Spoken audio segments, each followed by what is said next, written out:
Welcome back to Physics with You. This time we are doing the thermodynamics part. हम thermodynamics start कर रहे हैं और ये थर्मोडायनेमिक्स न सिर्फ फिजिक्स में बल्कि केमिस्ट्री में भी इम्पोर्टेंट होता है। तो मैं दोनों को लगभग मैं मिला के चला रहा हूँ क्योंकि आपको जब अगर आईआईटी की प्रिपरेशन करनी है या नीट की करनी है तो आपको दोनों की ही जरूरत है। तो हम इसको कंबाइन वे में देखेंगे और सबसे ज्यादा बड़ी दिक्कत जो आती है थर्मोडायनेमिक्स फिजिक्स के लिए कुछ अलग हिसाब से चलता है, केमिस्ट्री के अलग हिसाब से चलता है, ये बच्चों के दिमाग में बना रहता है भ्रम। इस भ्रम को भी दूर करेंगे। तो चलिए आज स्टार्ट करते हैं। तो सबसे पहले हम आपको बताने जा रहे हैं कि इंटेंसिव और एक्सटेंसिव प्रॉपर्टीज क्या होती हैं। जो पहला सवाल आपके दिमाग में थर्मोडायनेमिक्स पैरामीटर के विषय में आता है, तो पहला सवाल क्या आता है जो आपने देखा, क्यू और टी। क्यू मतलब हीट और टी मतलब टेम्परेचर। इसके अलावा कुछ और आता है आपके दिमाग में? बताइए, एक एक करके बताइए। कुछ और? तो कुछ बच्चे कुछ कहेंगे, कुछ कहेंगे, कुछ तो कहेंगे ही खैर। तो एक दो क्वांटिटी और मैं जोड़ देता हूं, जोड़ सकते हैं हम। वो है क्या? प्रेशर। दूसरी क्वांटिटी क्या हो सकती है और बताइए? एक है वॉल्यूम। ठीक है, तीसरा आपने टेम्परेचर जोड़ ही दिया। तो आप ये ध्यान रखना, राम लक्ष्मण भरत शत्रुघ्न चार हैं ये। ठीक है, तो यहां तो तीन ही हुए, तो चौथा क्या है? तो जो चौथा है ना आपका, वो इन दोनों का रेशियो है। क्या है? इन दोनों का रेशियो है। राइट? तो हम बात करेंगे उन सब के विषय में। इनको हम कहते हैं थर्मोडायनेमिकल वेरिएबल्स। हालांकि इनके अलावा, इन चार के अलावा और भी वेरिएबल्स हैं, पर वो एनर्जी के टर्म में यानी कि क्यू से एसोसिएटेड होते हैं। क्यू मतलब एनर्जी, हीट। तो हीट की फॉर्म में जब आपके पास कपल होता है तो उसको हम कहते हैं थर्मोडायनेमिकल पोटेंशियल्स कहते हैं। तो हम उसकी भी बात करेंगे यहाँ पे। अब जो मेन बात है हमारी इंटेंसिव और एक्सटेंसिव प्रॉपर्टीज को समझने के लिए, तो मैंने जैसे आपको बताया कि यहाँ पे राम लक्ष्मण भरत शत्रुघ्न चार हैं। तीन तो हो गए ना, पी वी टी तो हो गए। एक और क्वांटिटी चाहिए, मैंने क्या बताया? That is the ratio of Q by T. पर क्या हम उसको ऐसे डिफाइन करेंगे? नहीं, हम इसको इस तरीके से डिफाइन नहीं कर सकते। तो हम इसको इंटीग्रेशन और डिफरेंशिएशन के फॉर्म में डिफाइन करते हैं। हम कहते हैं D Q by D T को हम क्या, या डी क्यू बाई टी। तो टी हम एक पर्टिकुलर टेम्परेचर की बात करेंगे, तो डी क्यू बाई टी, तो दैट्स इक्वल टू, हम एज्यूम करते हैं उस क्वांटिटी को हम कहते हैं डी एस। और एस क्या होता है? एस होता है यहाँ पे एंट्रोपी। तो अब मैंने आपको एस समझा दिया, तो मैं अब एस यहाँ लिख सकता हूँ। तो आपको क्या समझ में आया यहाँ पे कि थर्मोडायनेमिकल पैरामीटर्स की बात करते हैं तो हमारे पास चार पैरामीटर हैं जो वेरिएबल स्टेट को प्योरली डिफाइन कर सकते हैं, और उनके नाम क्या है? PV TS. और फिर एनर्जी की कंपोनेंट है, वो पैरामीटर्स हैं, पर उनको हम थर्मोडायनेमिकल पोटेंशियल्स के टर्म में देखते हैं। थोड़ा सा जिन चार की मैंने बात करी, वो चार तो हमें पता ही है कौन है। प्रेशर, वॉल्यूम, टेम्परेचर और लास्ट वाला बार बार रिकॉल करना पड़ेगा, नहीं आ रहा आपको तो उसको हम कहते हैं एंट्रोपी। क्या कहते हैं? एंट्रोपी। तो समझने वाली बात यह है कि इसमें से हम किसको एक्सटेंसिव कहें, किसको हम इंटेंसिव कहें। इस विषय के बारे में जब हम सोचते हैं तो सवाल हमें कुछ यूं करना होता है कि मान लीजिए एक गिलास पानी आप ले लीजिए और एक लोटा ले लीजिए। लोटा समझते हैं ना? जग समझ लीजिए। और लोटे और ग्लास को या जग या गिलास के पानी को मिला देंगे। पानी आपका कितना होगा? मान लेते हैं कि 100 मिलीलीटर की जो जगह है पानी ले सकता है, वो हम अज्यूम कर लेते हैं 100 सेंटीमीटर क्यूब ले लेते हैं। देखिए वर्ड ध्यान से समझेंगे कि न्यूमेरिकल में भी आपको हेल्प करेगा। पानी एक आइडियल है और उसके इक्विवेलेंसी होती है लीटर से वॉल्यूम में कन्वर्ट करने की। तो उस इक्विवेलेंसी को भी समझेंगे ध्यान से। तो मैंने क्या बताया कि मान लीजिए 100 मिलीलीटर का ग्लास है, 200 मिलीलीटर यूजुअल होता है, मैं छोटा ले लेता हूँ। और एक ग्लास है आपका 200 ml का। ठीक है, दो गिलास ले लीजिए। कितना वजन होना चाहिए आपके हिसाब से? सीसी में वॉल्यूम कितना होना चाहिए? वजन की बात बाद में करेंगे। वॉल्यूम कितना होना चाहिए? तो वॉल्यूम 100 सीसी प्लस 200 सीसी कितना हुआ? 300 सीसी। ठीक है, हो रहा है यही चाहिए या कुछ और होगा? इसके अलावा यही होगा। तो अगर ये ऐसा होगा तो एक प्रॉपर्टी आ गई। तो क्या सारी प्रॉपर्टी ऐसे ही होती हैं? एक में दो जोड़ो तीन आएगा, दो में पांच जोड़ो सात आएगा। अगर मैं यही सवाल आपसे टेम्परेचर के विषय में पूछूं तो आपका जवाब क्या होगा? सोच के देखिए, आपने पानी लिया जिसका टेम्परेचर, उसी ग्लास का पानी लिया जिसका टेम्परेचर अभी है, मान लेते हैं 25 डिग्री मान लेते हैं सेल्सियस। दूसरे ग्लास में पानी लिया, टेम्परेचर तो वही है, मान लेते हैं 25 डिग्री सेल्सियस ले लेते हैं, दोनों को मिला लेते हैं। तो वॉल्यूम तो भले ही आपका 300 ml हो गया हो लीटर के टर्म में, या 300 सीसी हो गया वॉल्यूम के टर्म में, टेम्परेचर कितना रहेगा? 25। वो तो 50 नहीं हुआ। 50 हुआ या नहीं हुआ? नहीं हुआ। तो व्हाट आई वांट टू से, समझने की कोशिश करिए। I have taken a glass, मैंने एक ग्लास लिया और एक बड़ा ग्लास लिया। इसका वॉल्यूम कितना था? मैंने कहा 100 यूनिट ले लेते हैं। आप अभी यूनिट के चक्कर में मत फंसिए और इसको नंबर के क्रम में रहिए। अभी 200 लेना, यूनिट चाहिए तो सीसी मान लेते हैं, सेंटीमीटर क्यूब वॉल्यूम में। क्या लिया हमने? पानी ले लिया दोनों में, कोई दिक्कत है?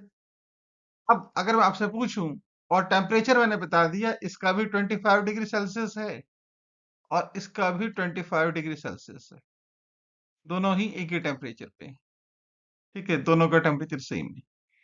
तो अगर मैं वॉल्यूम ऐड करता हूं तो यहाँ आंसर क्या आ रहा है मेरा? 300। यानी कि जितना जोड़ोगे उतना ही आएगा। इसको जोड़ो, कितना आता है? ये भी आता है 300, ठीक है। इन रियलिटी भी देखेंगे तो यही आना चाहिए, नहीं आना चाहिए? यही आना चाहिए, ठीक बात है। ये एक प्रॉपर्टी हो। ये है 25 डिग्री, ये है 25, जोड़ के देखें तो कितना आता है? अगर वॉल्यूम को जोड़ दिया हमने, ये कर दिया, और टेम्परेचर को जोड़ दिया, तो क्या करेंगे हम? तो ये आ जाएगा आपका 25 + 25 कितना हो गया? सिंपल सवाल है, ज्यादा कुछ करना ही नहीं मुझे, यहीं से आपको समझ में आ जाएगा सब कुछ। ये कितना आ जाएगा आपका? 50। तो बताइए, ये 50 के बराबर है या नहीं है? आंसर करेक्ट क्या है आपका? कि नहीं है। आइडियली इसको, अगर 25 है तो 25 ही होना चाहिए, ठीक है ना? करेक्ट आंसर ये है। और यहाँ करेक्ट आंसर ये है, यानी कि इक्वालिटी है यहाँ पे, और यहाँ इक्वालिटी नहीं है। तो इसका मतलब जो प्रॉपर्टीज है ना हमारी, दो तरह की हैं। एक में 1 + b is equal to 1 + b, और दूसरे में 1 + b is not equal to 1 + b। तो यहीं से हम डिफाइन करते हैं एक्सटेंसिव और इंटेंसिव। समझ में आ रही है बात? आईएन पे मैंने सर्कल लगाया, आईएन से एक और वर्ड बनता है इंडिपेंडेंट, राइट? तो यहां कौन इंडिपेंडेंट लग रहा है आपको, टेम्परेचर या वॉल्यूम? ठीक है, समझ रहे हैं? अब चलो सोच के बताइए, एक्सटेंसिव कौन होगा और इंटेंसिव कौन सा होगा। थोड़ा और क्लैरिफाई करूंगा इसको, पर पहले इतनी बात समझ में आ गई। एक जगह जोड़ा जा सकता है तो वही आता है, एक जगह जोड़ते हैं तो वैसा नहीं होता जैसा रियलिटी में आना चाहिए। 25 जोड़ा, 25 ही आ रहा है, 50 नहीं आ रहा, राइट? तो इन्हीं सब बातों को समझने से पहले पर हम एक और पैरामीटर और समझ लेते हैं, थोड़ा और समझेंगे, और पैरामीटर भी हैं क्योंकि हमारे पास, तो उन सबको भी समझने की कोशिश करते हैं। तो उनकी बात है पोटेंशियल्स के टर्म में, तो ये सारे पोटेंशियल के टर्म्स में भी मिलता है। तो हम कहते हैं यू, यू को हम कहते हैं इंटरनल एनर्जी, क्या कहते हैं? और एक हमारे पास होता है एंथैल्पी, एच। तो एच को हम यू और ऊपर वाले दो से मिला के बना लेते हैं, यू प्लस पी वी, क्या? You plus P V. और एक होता है हमारे पास हेल्महोल्ट्ज फ्री एनर्जी, या ए से भी लिखते हैं, कई लोग इसको ए से भी लिखते हैं, मार्क कर देता है यहाँ पे, कई लोग ए से भी लिख सकते हो आप इसको चाहो तो, ठीक है। तो ये भी डिफाइन जो होता है, ये भी ऊपर के ही पैरामीटर्स के टर्म में डिफाइन होगा, और एक एनर्जी कंपोनेंट होगा यू। तो यू माइनस टी एस, वहां प्लस था पीवी के लिए, टी एस के लिए माइनस होगा। यानी कि ऊपर वाले जो पैरामीटर हैं, जो वेरिएबल्स हैं आपके, उन्हीं का यूज कर रहे हो, सिर्फ एक इंटरनल एनर्जी को जोड़ते हुए।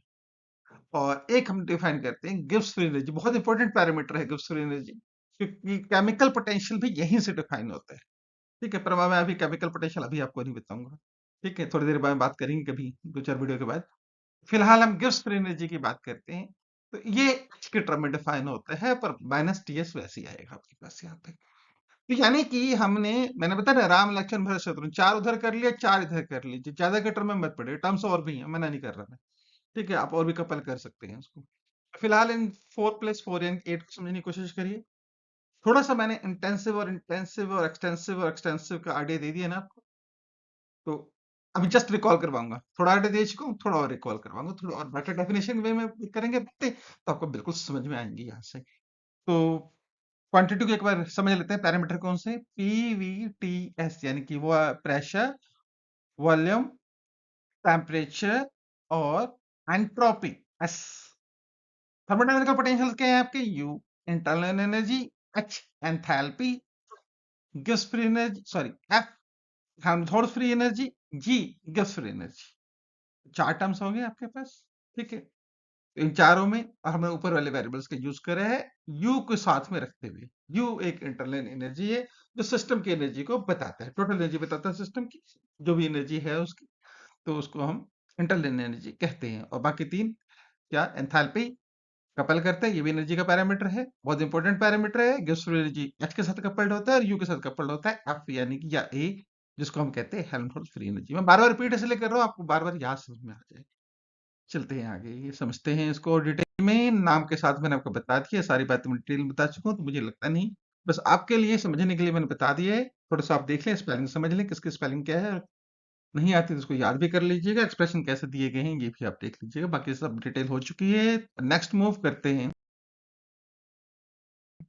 तो सवाल मैंने फिर से वही कहा, मैंने आपको अभी इंटेंसिव और एक्सटेंसिव बता तो दिया, डेफिनेशन के वे में चाहिए होता है, वो भी समझने की कोशिश कर लेते हैं। तो मैंने बताया था इंटेंसिव में IN पे ध्यान दें, याद वहां से हो जाएगा। Intensive properties are independent of amount of matter present, कितना भी साइज सब चीजों से वो डिफरेंट हो जाएगा। यानी लोकल प्रॉपर्टीज के विषय में बात होती है। तो कौन सी प्रॉपर्टी होंगे, अब तो आपको आइडिया लगेगी, क्योंकि आता है ही टेम्परेचर। टेम्परेचर के विषय मैंने आपको पहले ही बता दिया, किसी और वे में बताया, मैंने दोबारा बता दी, ठीक है।